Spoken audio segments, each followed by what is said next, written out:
හීම් මලයා බොයේ විදිහට ඉන්නේ අයිබා. මං හීන් මාමට කිව්වා අපි උදේට කෑවේ ලුණු ගෙඩියක් තෙල් දමාලා කියලා බන් ලොකු අයියා. එතකොට උන්ද කියනවා ඒ කාලේ උන්දලා කෑවේ බත් වලට ලුණු ඉහාගෙන.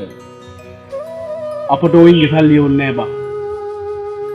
හීන් මාමලාගේ නැන්දා ඒක ඇස්සේ ඇවිල්ලා කියනවා උන්ගේ කොල්ලොන්ට පිළිහුඩ්ඩක්වත් නැතුව බඩින්ගක් කන්න බැයිලු. මං බලද්දී අපේ අම්මා ගෑස්වල කඳුළු බං ඒ වෙලාවේ. ඔය ගෑණිගේ පුරාජෝරුව ඒ කාලේ ඉඳලම තිබ්බනේ බම් මලයා. අපිට ඔයින් ඉන්නවන්නේ.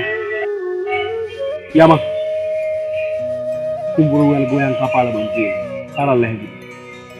කාසි නැති නිසාත මිට වාසි නොපෙනෙන තරමට ආදරේ අරන් කවුරුත් බලෙන්නේ නෑ.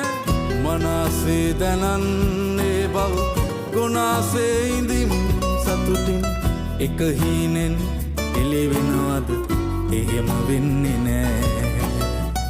එක හීනෙන් එළිවෙනවද